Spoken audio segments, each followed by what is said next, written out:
Maine Share being part of a real campaign spirit in all of these businesses and nonprofits and municipalities and schools is really such fun to see how it works. And I'm really committed to helping them do their job better so we can get more money flowing to you. So it's our 25th anniversary year. At this point, when I get out there in the world and I say, in 25 years, $4 million, actually more than $4 million, has been flowing to the organizations that Maine Share considers its members. And so I'm very proud of that. And I want to have that number grow as quickly as we can. So starting with our anniversary event in June, the You Are Invited card. This already lists the number of sponsors and hosts who stepped up to support this exciting celebration. If you and your organization haven't done that yet and you would like to, advertising starting at $75 for an ad in our program guide and going up from there are these opportunities to have your name associated with Maine Share, just as you do throughout the year, and to support us for our anniversary event. And then lastly, volunteerism, our annual meeting. Acknowledge those members, those 5 member organizations with us now who were among the 9 founding member groups 25 years ago. We've got Maine Peace Fund. So, would you stand for a moment? Larry, you're going to stand here. Resources for Organizing and Social Change. Women Working Community. Maine Veterans for Peace. Maine People's Resource Center. Thank you, founders, and the other founders who aren't still at the table, but what a tremendous thing.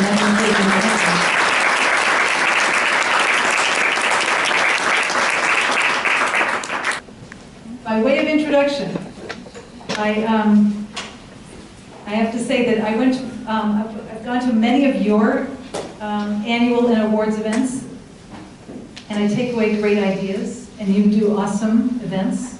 Thank you very much for extending the invitation for me. And so when I was at the CEI's annual award event, and Yellow Light was speaking to that, I said, I'm going to call you because I think that you'd be a wonderful inspirational speaker and sort of bring the theme of the way that our partnerships work together. So thank you for coming to do that with us. So born and raised in Maine and receiving his law degree at Harvard Law School, he's served Maine in so many capacities. And here's just a snapshot of some of the ways that Yellow Light has served Maine. So currently, Executive Vice President and Chief Strategic Officer of Bankers Savings Bank. Great role. But I know that he works very closely with community and the nonprofit organizations as the face of Bankers Savings Bank.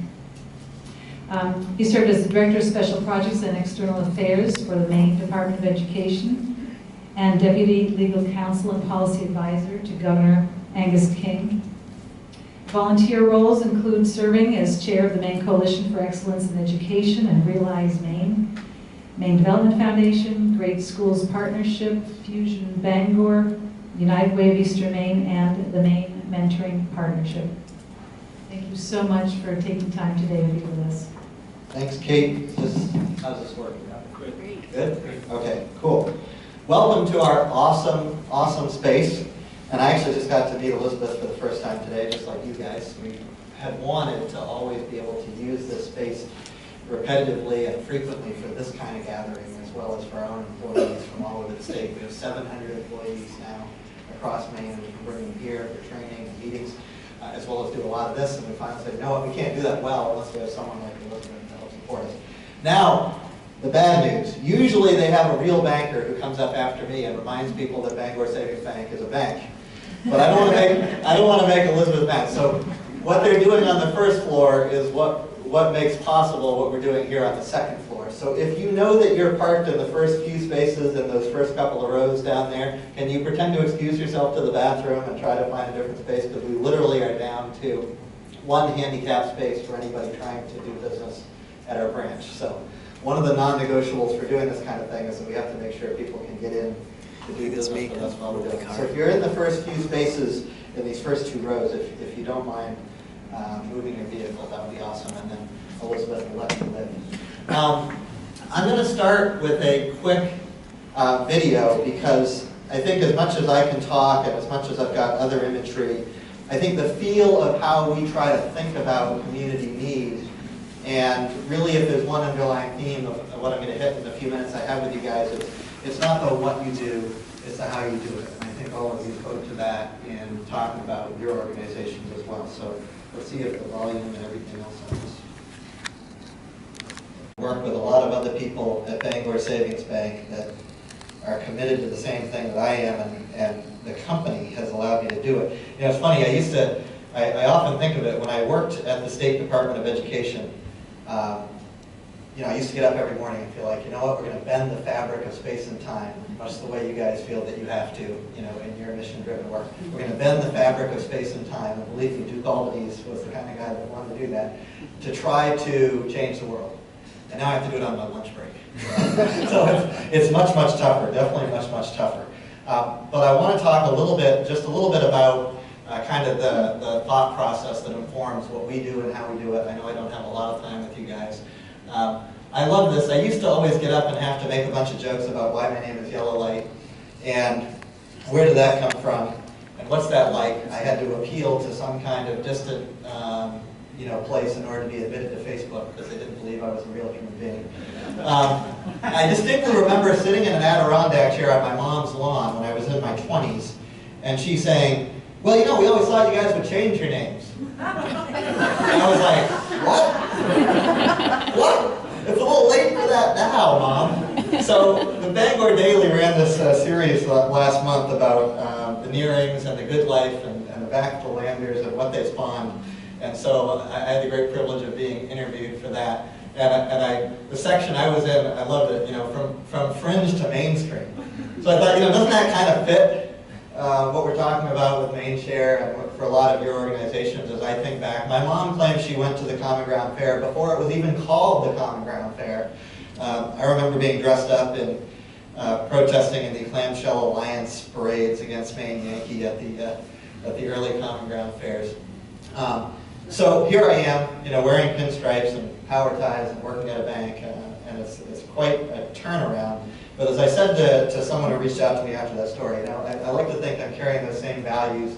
I'm just trying to, instead of, you know, turning on and tuning in and dropping out, I've tried to drop back into the system and figure out how can you do some of this stuff from inside the belly of the beast. And I think the motivations that a company has to do the right thing for the right reasons, in our case, is telling, and how that becomes self-perpetuating if you do it in that way. So I've got a few strands to what I'm going to say, and only a few seconds for each image, but I think you'll get the idea without me having to tease out too much and connect the dots for you, because you guys are really good at connecting dots. Maine Share, 25 years, that's pretty sustainable by a lot of standards. That's pretty awesome. We've partnered with Maine Share for just a few years now. Our employees have donated collectively about $25,000 through Maine Share. We're contributing a couple $1,000s a year through the company, and we'll probably have to increase that again to be proportionate to what they are doing. We don't have a dollar-for-dollar match, but we thought, you know what? We have a corporate gift to United Way. As Maine Share grows, our corporate gift to Maine Share should grow to match our employee engagement. And I think that's the key, employee engagement. The key message, I think, for Maine Share to bring. When we introduced Maine Share, our total employee giving went up dramatically. It didn't steal from United Way. It went up dramatically because people had choices and options that they were passionate about, and they got involved in the campaign in ways they had never gotten involved in before. And I will tell you this, some of my colleagues went to a national conference about customer service and delivering unbelievable customer experience. And you know, not surprisingly, the takeaway is, it doesn't really matter what the company does. It doesn't, the companies that suck at it do all the same things we do, but their employees aren't engaged. So the magic for companies is employee engagement. And I think if you guys can use Maine Share to tap into that, you're onto something powerful. Mere foundlings, as far as we're concerned, 162 years we've been at this gig. And you know, right from the start, it was gangbusters. We had, I think, 5 customers at the end of the first month.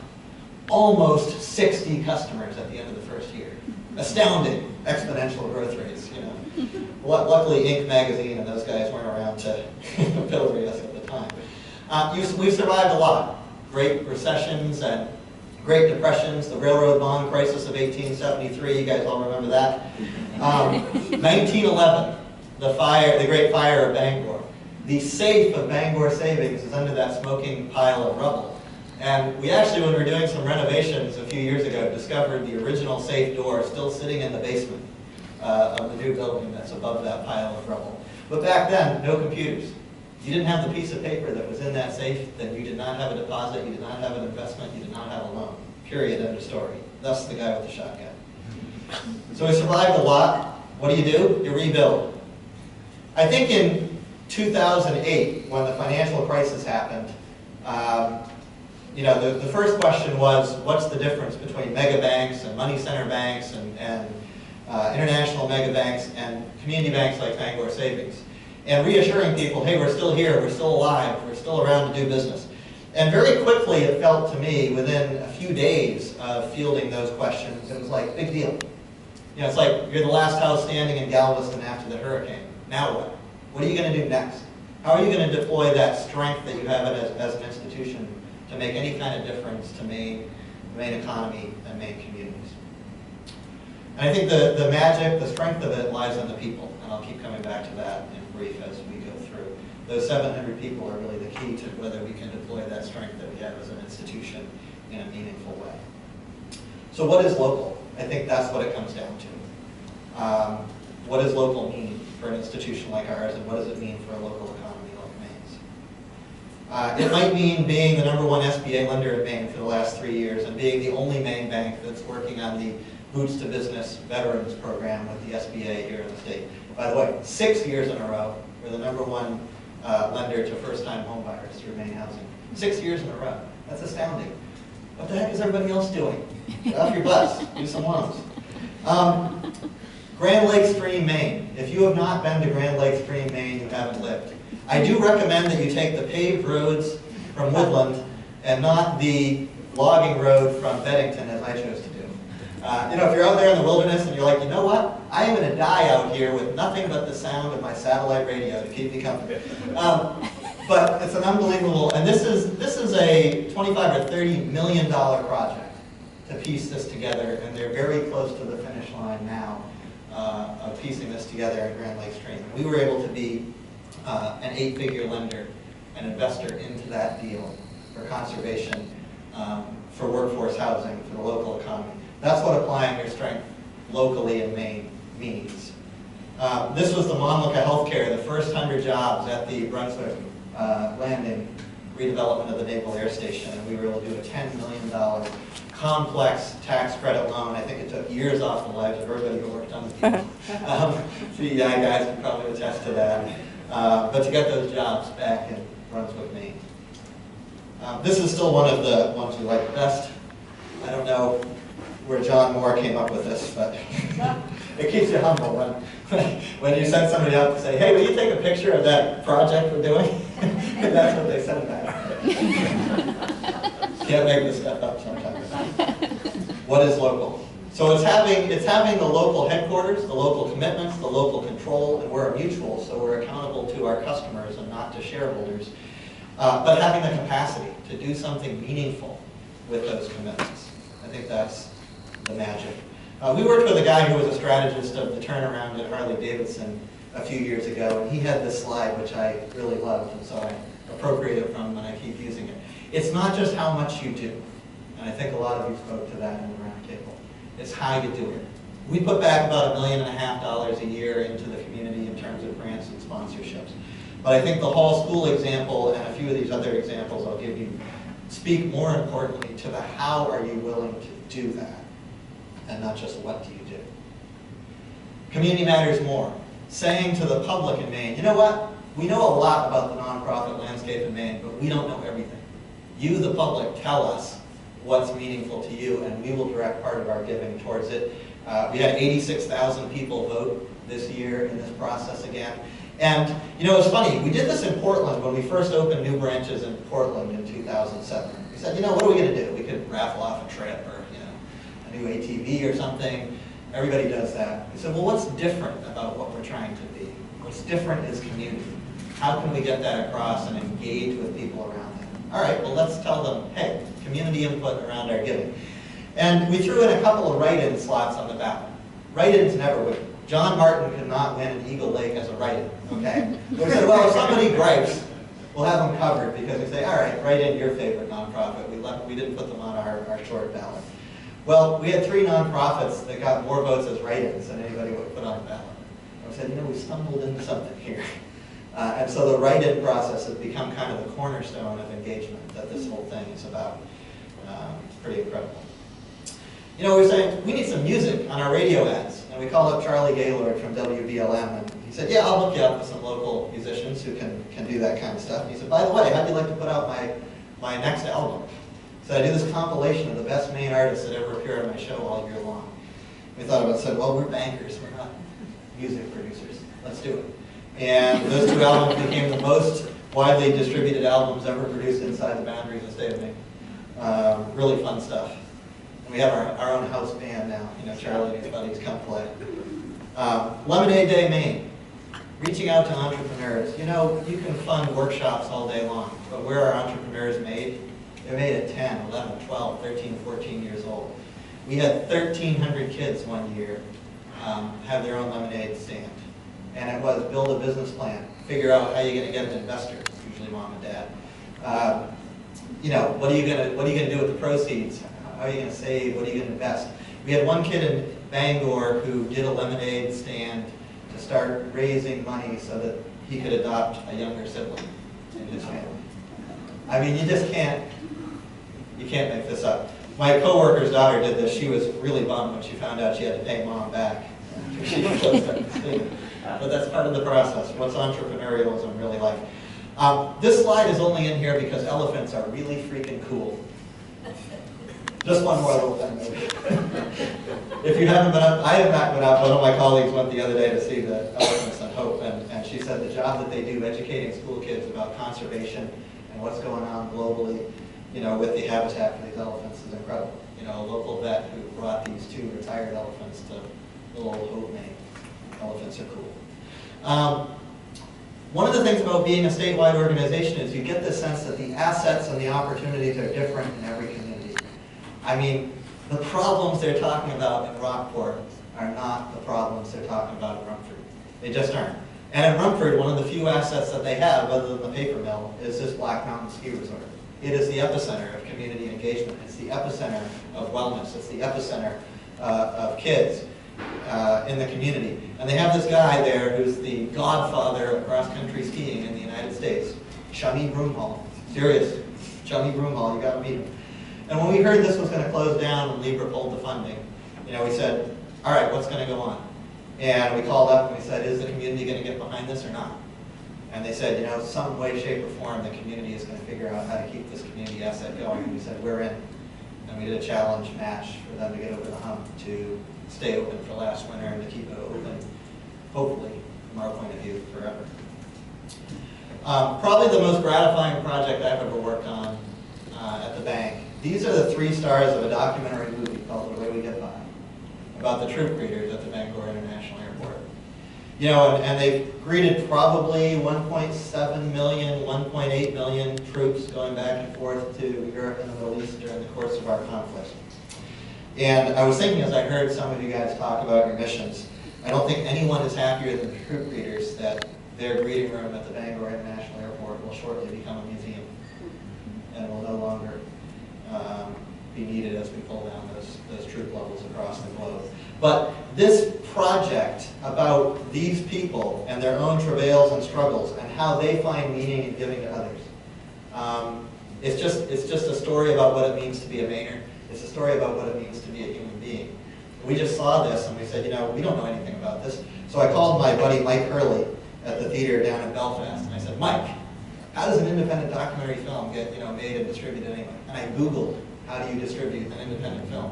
And we said, you know, I gave a clip of the movie to my boss, our CEO, and I said, you know what, I want you to watch this clip tonight, because tomorrow I'm going to ask you to make one of the biggest commitments we've ever made to make sure Mainers see this movie. And he came back the next morning and said, yes.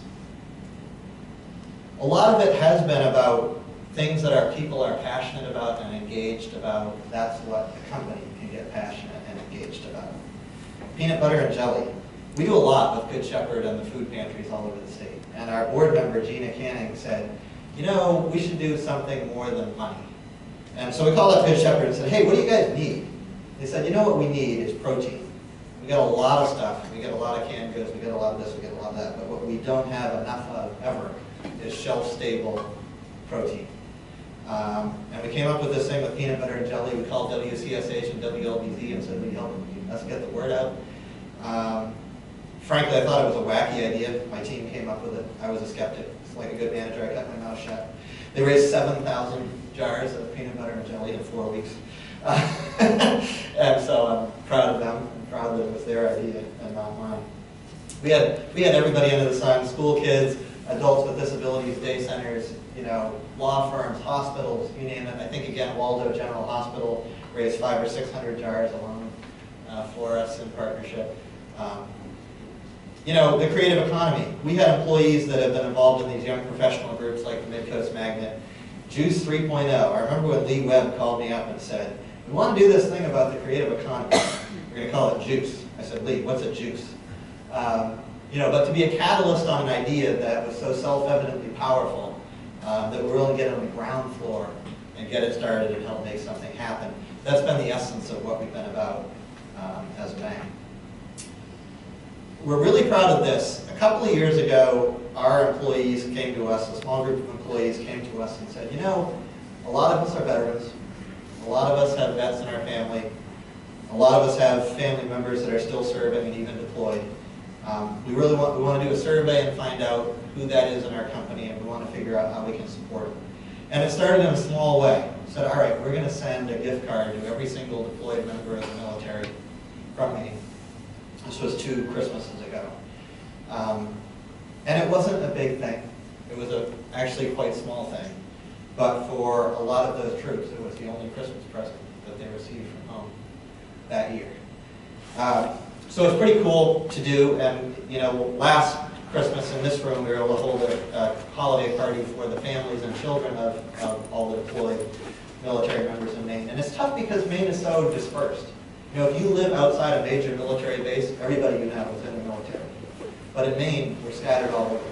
And they said, you know, more than anything else, it was being able to connect with other people that are in the same situation that we are through the auspices of Bangor Savings Bank. And last August, our employees who held their annual barbecue every year outside of our operations center in Bangor invited all the military units in Greater Bangor to be part of their employee barbecue. You know, this wasn't management's idea. This was a few grassroots employees who said they want to do something. Management said, great idea, what do you need? We'll get out of the way, keep doing it. And I think it's that culture of an organization that has helped to sustain some of what I had hoped to catalyze in my own limited role in the company over time. There's a good Samaritan, his name, I'll call him Jack because his name is Jack. And this guy, who's an investor in Maine, literally, he has his own criteria. You think he's a foundation. He looks for high poverty communities across Maine, and he drives around, and he says, what can I do to help? Literally. So he called us up and said, you know, I was working with Callis, and the Callis Elementary School computers are so antiquated, they're not even going to be able to take the state-mandated online assessments on their computers next year. Will Bangor Savings Bank go in with me to buy a whole new suite of computers for Callis Elementary? We thought about it for a nanosecond, and we said, sure. I didn't get to go down. My staff members got to go down and have all the glory. Actually, coincidentally, that was the same day that the Target debit card breach broke. So I'm sitting actually here across town in Augusta, and I'm like, what in the heck is going on? My entire team is out of cell phone range in Washington County, and I'm actually having to do real work. Turnabout is fair play every once in a while. So we don't care how everyone else does it. And I think in the Hall School case, we got an email around 10:30 in the morning. The branch manager forwarded it to my team, community relations team. They were actually in Washington County that day as well. A couple hours later, I got an email from them saying, you know, we really need to do something. Can we do this? Can we do something? I said, all right, well, let's round up the flagpole. So we talked to everybody on management, we talked to all of our Greater Portland board members, Dick Goldrick and others, and by 5 p.m. we said we're going to do something. And we knew they had the staff meeting. The issue wasn't, of course, the Portland schools. They have tens of millions of dollars. It was the teachers. Less all the time. But it's the teachers. It's the teachers who have that almost unquantifiable investment, as you heard, in what's in their classroom. And we knew they did not have a path forward of who was going to help them. In fact, I heard a year later they were still waiting for their insurance claims to be paid for the city. And so we knew they had that meeting. We knew they weren't going to spend the money the next day. But we knew the hour of emotional need was the next day to help them figure out, yeah, there's a light at the end of the tunnel, there's a path forward. So we moved Heaven Merit to get the money there the next day when we knew it would be emotionally meaningful to them and not just financially meaningful to them. So that's a little bit about our thought process. So the question is, does anybody care? Fortunately, for a company like us, yes. And they care more over the last 5 years. We've asked this question a few times over the years, and the green bar is the percentage that said, yes, it matters to me to have a locally based financial institution that invests back in my community. 63% in 2005, because nobody cares that much in the good times. 84% in 2009, because the difference suddenly became obvious again to everybody. And so part of what keeps this sustainable is knowing that this is true. And so it's not me having to appeal to the altruism of Bangor Savings Bank and my peers on the executive committee. Because my boss says it very well, if you do the right things for the right reason in a community like Maine, people notice. And someday, some way, somehow, they pay you back for doing the right thing. It's like that episode of Friends.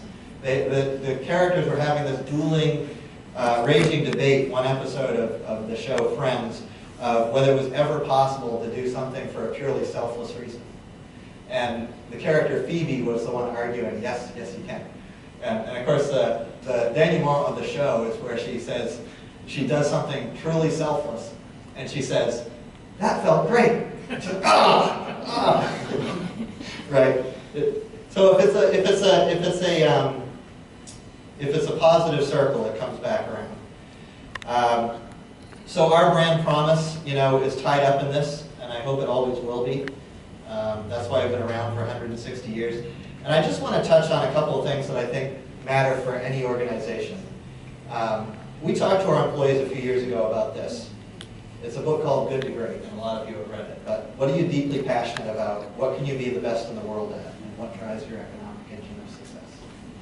You have to have all that, even in a nonprofit, right? And so that engagement from our own employees over the years has been pretty critical to defining what we've been able to be.